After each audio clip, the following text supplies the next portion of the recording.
Is Florida State emotionally ready to take on Pitt after the loss to Miami?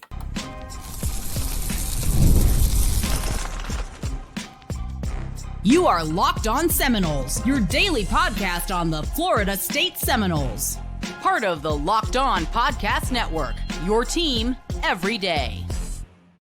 Back into Locked On Seminoles. I am your host, Brian Smith, longtime college football recruiting analyst. Thank you for making Locked On Seminoles a part of your day, each and every day here on the Locked On Podcast Network.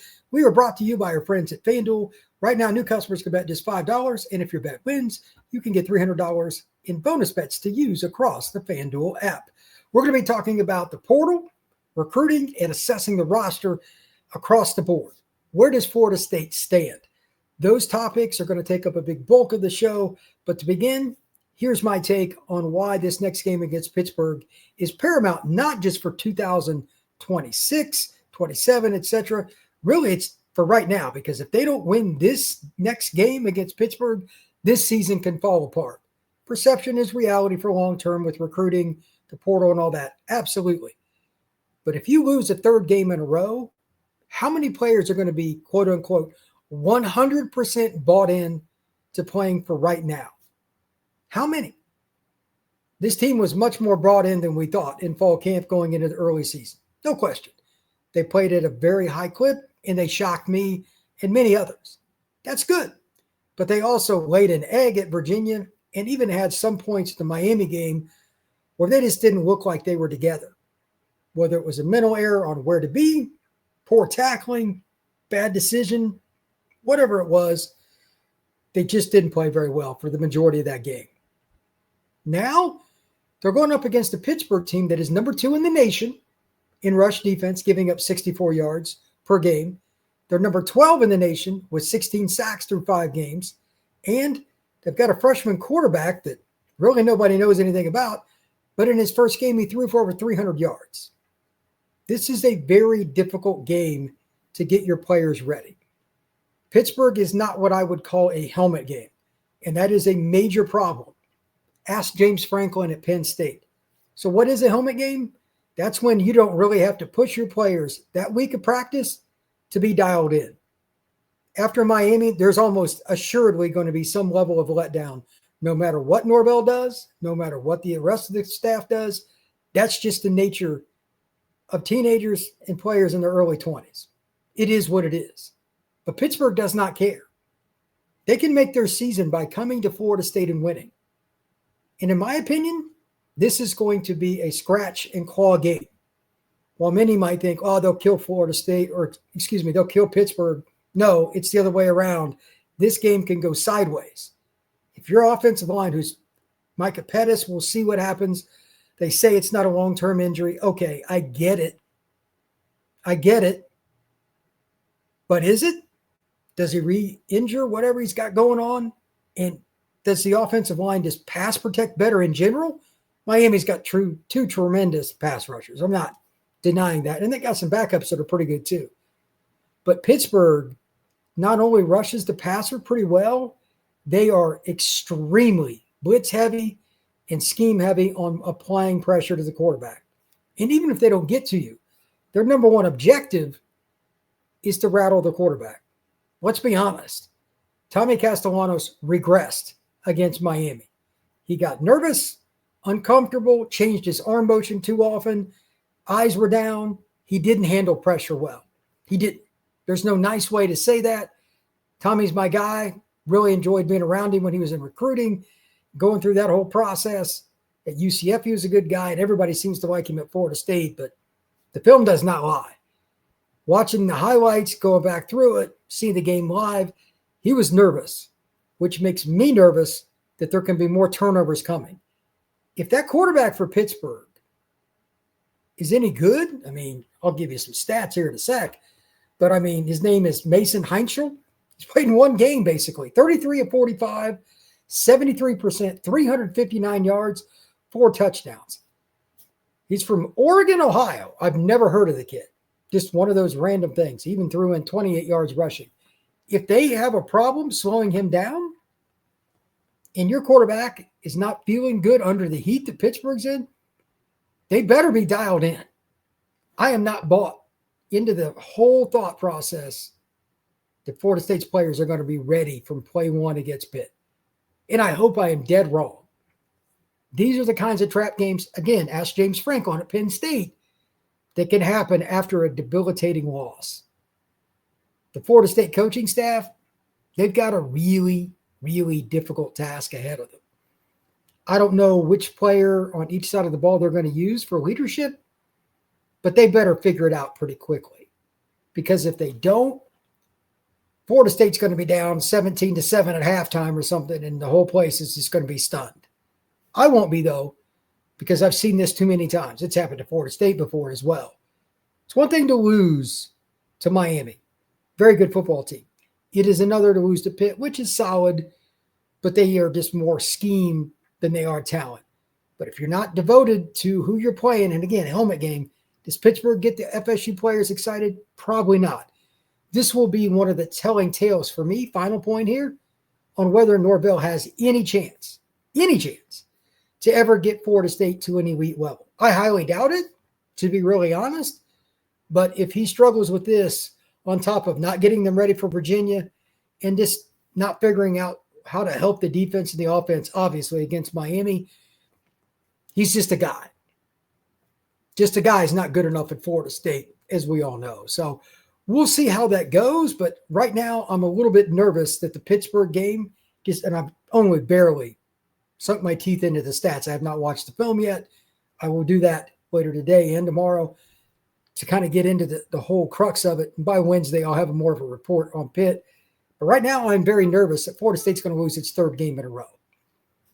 That's not what I want to be reporting on. But again, I'm always honest. I'm not going to sit here and waste my time telling somebody that I don't believe to be true. With that, when we come back, I'm going to do an assessment for a big picture look, where they are on the roster, eligibility. We're going to talk about that a little bit. And then finally, how it mixes and matches with where they are in recruiting, which, by the way, they had a lot of recruits on campus this past weekend. I've talked a little bit about that. They got Fordham to commit. He flipped from Ohio State. Really good football player, another nice tight end recruit. So some good things are going on there. But the portal is also going to be very important for Florida State this year. I have some questions for you. That is next here on Locked On Seminoles. Today's show is brought to you by Peloton, which is shaping the future of fitness with the brand new Peloton Cross-Training Tread Plus, powered by Peloton IQ. It's their most advanced equipment designed to give you real-time guidance and endless ways to move, whether you're running, lifting, or cross-training with your favorite instructors. This is training reimagined. Peloton is built for breakthroughs with tools that help you plan, stay motivated, and reach peak performance. You're going to love Peloton IQ because the system offers real-time strength coaching. It actually tracks your reps, suggests the right weights, and corrects your form, making every rep safer and smarter. So let yourself run, lift, flex, and push forward. Explore the new Peloton Cross-Training Tread Plus today at onepeloton.com.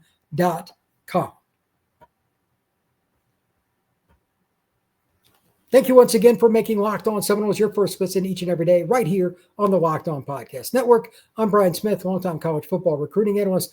Please join up and check us out each and every day. Hit that subscribe, hit that like, and we will see you again each and every day. We have a 3 a.m. show on audio and 5 a.m. on YouTube.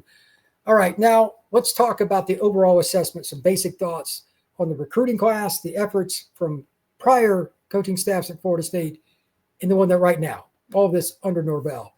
The last 6 to 8 months have been light years ahead of what Norvell and his other staff had. It's really not comparable. More juniors on campus, more focused directly from Norvell, and just a whole lot better effort in regards to getting kids on campus unofficially, in addition to officials. As the saying goes, it's not one or the other, both. Florida State is just needing to get more guys on campus to be more familiar and more comfortable. Those two words, familiarity, comfort, mom, high school coach, trainers, 7-on-7 coaches, like it or not, that's how recruiting is won. Getting those people to come with recruits to your campus, Florida State has done a way better job since they had the coaching changes in the offseason, December, January. It's not even competitive. But it's still going to take time. And to that point, I just wanted to touch on a few of the recruits that they have in this class and just give my own take. How quickly can some of these guys hit the ground running in 2026 or at the latest 2027? It's debatable, and it's always hard to say for sure. But they're going to need some of these guys because Florida State's got a lot of juniors, seniors, and fifth-year seniors. How often can you say that you're going to be able to use instant impact guys? Well, not all the time, but Florida State's got a few, like Ernest Rankins. I could absolutely see him playing next year. He's 6'5", 6'6". He's playing at a good program at Southwest DeKalb. They've always had players forever. It's a program Florida State's recruited before, actually, back in the Bowden days, all the way through Jimbo, etc. I think that he's a defensive lineman that can come in and help Florida State continue to be good run defense, but more importantly, give them the length and athleticism to rush the passer, and size matters. He's 280, something like that. For what it's worth, some of his size and weight measurables listed on some of the recruiting sites are not up to date. He's a big boy. Devin Carter is another burner. His dad's Dexter Carter. Talked about him many times. He's a wide receiver who can absolutely fly. If he learns the playbook enough, and I know this is a big thing that I talk about a lot, coaches hate it when recruits has become freshmen that don't know the whole playbook. They got to find a way to get him on the field regardless if he's terrible at it. I know that's not what coaches want to hear, but he has to. They need the speed and they need the catching ability, and he's just a playmaker. He plays at Douglas County High School just outside Atlanta. Chauncey Kennan, I could see him being a free safety, a corner, a nickel, whatever they want in the secondary. He's a long and athletic kid out of Booker that every school in the country went after. Georgia, LSU, Florida, Miami, a whole bunch of schools wanted him. Is he going to be able to break through with some of the guys that got coming back? I'm not sure. Probably more likely that he would play as a sophomore. That's my guess, because Quindarius is going to be back. Jabril Rawls will be back. They're going to lose Jerry. They do have some of the guys like Kai Bates. We'll see how it shakes up, because guys can still – I don't want to say it's interchangeable between corner and safety at FSU's system. That's not true. But how they direct lead are also important, I think, in Tony White's scheme. I'm still learning it. I could see Chauncey playing multiple roles. I think he could be on the 2 deep pretty quick, though. His skills and his natural length give him that chance. Isaiah Williams, Lord only knows they need him to be ready. Get him healthy, get him ready. He could be a pass rusher day one that plays a lot. He could end up starting next year at Florida State. It would not shock me. They are in a absolutely horrific place at the edge spot. And what I mean by edge, to be very clear, just the weak side, pure pass rushing, quasi linebacker, defensive end spot that every team wants. FSU's got a goose egg right there right now. They need 3 of them minimum really in this class. To be honest, that's not realistic, but they do have Williams. This kid I know, he's a really talented player. A bunch of his family are Florida State fans. That would be a very good situation to start, but they need one more. We'll see if they can add that. Jay Timmons, his dad Lawrence Timmons, played at Florida State way back when. Great linebacker, played for the Pittsburgh Steelers for a long time. He's the other corner that I think could come in and play very early.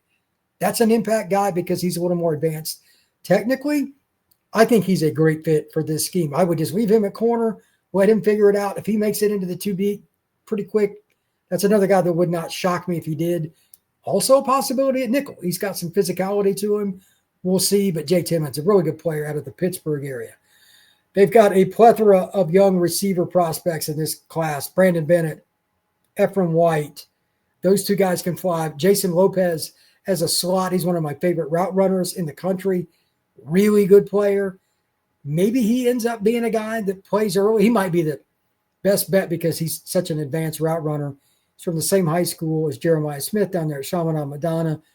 Just really savvy. He's a heck of a basketball player. He's probably going to play some hoops for the Noles too. Tadarius Hughes. We've talked a little bit already on the show about safeties. Hughes could probably play corner, and maybe in this scheme playing zone he could. Don't rule that out. But I think he is the natural free safety that you're looking for that's a future NFL player. He's twitchy enough that he can backpedal and charge on the ball in zone, which Florida State primarily plays anyway, so that's where I get the point at corner. But as a middle of the field safety, he's really long. I would guess his wingspan's more like a 6'5" human being than somebody that's 6'1", 6'2", and he can run. I've seen him play live. I've loved Tadarius Hughes at Battle Miami earlier this year in January. That's a player. Deron Parks, he's a kid that moved back to his native West Virginia. He was living in Florida. He's committed to the Noles. He's a massive offensive lineman. He needs to get his weight down, but as a redshirt freshman, I expect him to push for playing time and maybe a starting position. I don't care if it's at guard or tackle. He's got feet. He's the kind of kid that just wants a chance, and I think he will fit in very well with Florida State's culture. Corbin Fordham, I've already talked about, the tight end / H-back. He's over at the Bowl School. His dad played for the Noles. I believe his name is Todd Fordham, if I remember right. He was an offensive lineman. Played, I want to say, early 2000s or late 90s. I can't remember exactly. But he was a starter for the Noles. They flipped him from Ohio State this week, and that's a nice pickup. And they got kids like Jacoby Green, one of the better interior linemen in the South. He's a kid that lives right outside of Tallahassee. They flipped him from Mississippi State. He's another kid, probably needs a year. Offensive linemen usually do. That's fine, but he's a really good athlete.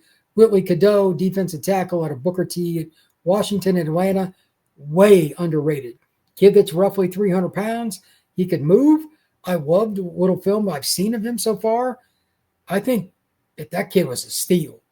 I don't know exactly how they'll use him. Maybe he's a nose guard, but he's going to play somewhere along the line. And I don't care if they go 3-4, 4-3, 3-3-5. I don't care what defense. He's a kid that somebody else is going to have to double team at least part of the time. And they never go out of style. A kid that's probably underrated still by the recruiting services, Karan Maycock, linebacker out of Miami Central, famous program. He's coming to Florida State. He's a little undersized in terms of weight. Let's see what he enrolls at. Florida State needs an influx of talent at linebacker, and he's got the speed and the hitting ability to be a three-down backer, meaning he can play the run well enough, get around blocks, but he can also cover a little bit better than most guys. That's an invaluable trait. Also, just one other player that I want to mention, because the future of the program, you got to project a little bit. Luke Francis, he's a kid from overseas, but he's now down at Coral Gables High. I've heard he's going to play O-line. I've heard he's going to play D-line. I don't really care which. 6'4", about 330 pounds. He's massive. Kids like this are part of college football. Is it going to take a couple of years for him to get up to snuff? Probably. But Luke is a big kid that can move, and he's just got to reshape his body and get in shape. If he wants to really compete at a high level, Florida State could be a great opportunity for him because you just can't teach that kind of size. That's just some of the kids. I mean, they got others like Xavier Tiller, etc. This is a really good class. As I noted, Isaiah Williams is the only pass rusher. I'm concerned about that. At minimum, they need to get one more. Florida State's trying to do it. But this class is trending in the right direction. Now let's start to talk a little bit about the roster. Does Castellanos get another year of eligibility? There's been discussion about that. I have no idea. That is the million-dollar question. One of the years he was playing, I think it was his first year at UCF. He played in 5 games, but one of them was the bowl or something like that. Maybe he comes back, maybe he doesn't. But you do have Kevin Sperry and you got Jaden O'Neal in the recruiting class. You're in a better spot at quarterback than most teams in the country, just with those two. If you get Tommy back for another year, you'd be in a really good spot. And that's not even the entire quarterback depth chart. So, and I'm just touching on it. It's ironic to say this about a rebuilding program, but quarterback's one of my least concerns. I'm a very big Sperry fan. Jaden O'Neal is a great kid. He's got a big arm. They'll figure it out at quarterback. That'll take care of itself. Short term, though, I am curious. Does Tommy apply for that extra year? How does that work? I'd be curious to see what happens with that. And that will impact what Florida State does in the portal and everything else, because type of quarterback you have dictates who you go after, receiver-wise, running back-wise, everything else in the portal, and to finish out this class. Running back's in a great spot. You got Chroma, you got Cam Davis, several players. They're in a good spot. They need to get a recruit in this class that's a running back. They're still recruiting some guys. We'll see where it goes with that. Receiver, really the biggest thing is they just need another boundary receiver. Deuce is probably going to leave after this year, realistically. Tight end, they could use a pure tight end, that 6'5", 250 kid. They can flip somebody great. If not, it's time to go portal. When we come back, I'm going to kind of finish up my thoughts on what they need on the roster, and we're going to get into some kind of future projection on how this has to start to blend itself differently between recruiting and the portal. That is next here on Locked On Seminoles. Today's show is brought to you by Square, your favorite neighborhood spots. Run on Square. There are certain businesses that make the neighborhood the neighborhood. There are the places that become an extension of your home, whether it's the sports bar dedicated to your team's fan base, the spot with the best wings in town on game day, or that beloved local chain that's been rooted in your community for years. These businesses are what bring people together. When neighborhood businesses thrive, the whole neighborhood thrives. For me, it's about coffee shops, breakfast restaurants, and places that I can hang out when I'm on the road, scouting, or on my way to cover a college football game. I love them. I have places saved on my phone, and I always go to the local places because I want to support the local businesses too. And Square is all about that as well. Square is a proud partner of over 4 million neighborhood businesses around the world. You can go to square.com/go/locked on to learn more. You'll be happy you did. Square. See you in the neighborhood. We're also brought to you by FanDuel. Right now, with the NFL season here, FanDuel has an offer you don't want to miss. New customers can bet just $5, and you can get $300 in bonus bets if you win. That's right. Pick a bet, put down $5, and if it hits, you'll unlock $300 in bonus bets to use across the FanDuel app. FanDuel has the opportunities for you, whether it's a parlay, whether it's a halftime score, whether it's a player prop, maybe it's just a money line, whatever it may be. You are more than opportunistic when you go to FanDuel.com and download the FanDuel app to get started today. All right, let's talk a little bit about Florida State moving forward. One thing I saved for right now, coming out of the break, was offensive tackle. The game against Miami is proof. I didn't even notice that Pettis was out for a little while. Then I'm like, what's going on over there? And I'm like, oh, that's not Pettis. Somehow I missed it when he wasn't in. That obviously was a problem to begin with. I didn't think Florida State would do very well there against those two defensive ends, and they ate them up. Even worse than I thought. I've talked about it a million times, and credit to many of you that come on to the Locked On Seminoles YouTube page and comment in the conversation. Offensive tackle has been a massive problem for the Noles for years. Either a guy is just okay and they get by, or they've got a good player there and the guy behind him is not ready, and then it eventually bites them. Whatever the case, for better part of a decade, there have been very few seasons where Florida State's tackle play has been consistent. They're always seemingly one play away from being in a problem. I think they're close now. They've got Daniels. They've got big Mr. Lucas and a few other guys coming up, in particular Mario Nash Jr. All of these guys will be competing. And here's my take. They're going to take at least one tackle in the portal. I think they'll go with one other guy. This is that blend I was talking about before the break. They're going to start to blend it a little bit. West portal. And at some point, you just got to go with the younger guys. If you want to hit high in the recruiting ranks, the best way to do it is to take fewer portal guys. One of the big decision makers is to go out and just recruit the high school kids. You'll win more.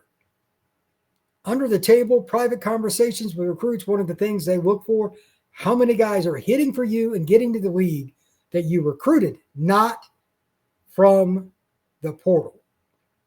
That is kind of the new question mark for recruits, their parents, people around them that are influencing. Are you winning with high school kids or portal kids? Obviously, Florida State has been more portal in the last 5 years. That's pretty obvious. They have to get away from that. And I think this is going to be the year they finally start to really do it. Not just a little bit, but a big juncture. They do need a tackle, in my opinion, just to be safe. You need one experienced guy.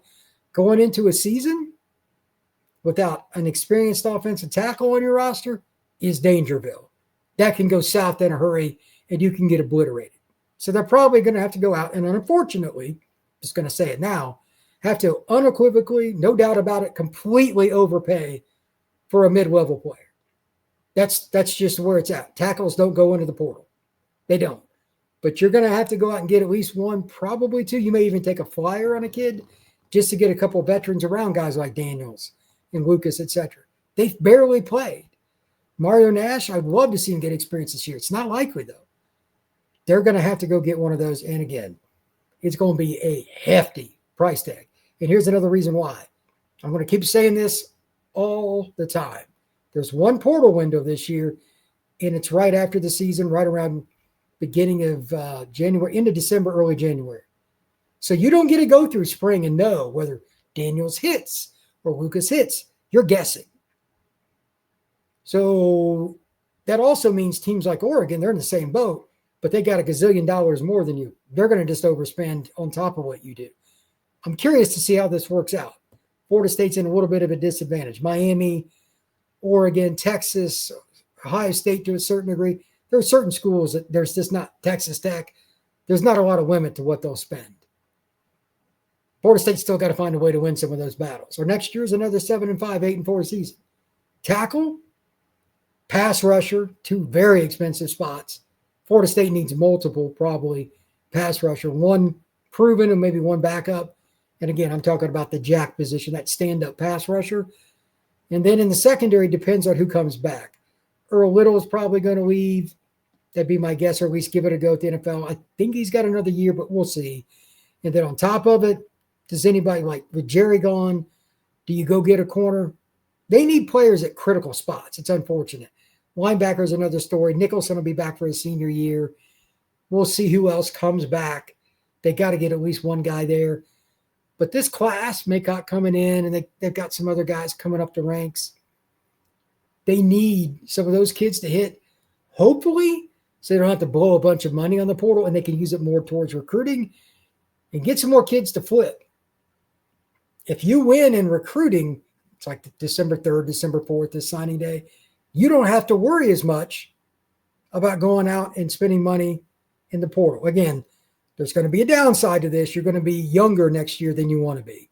I'm not going to say that openly if you're Norvell or his staff. I get that. But to get to where you really need to be, you need returning players that have been in your program for years. Best way to do that is to eat it one year. I think 2026 is probably going to be that season.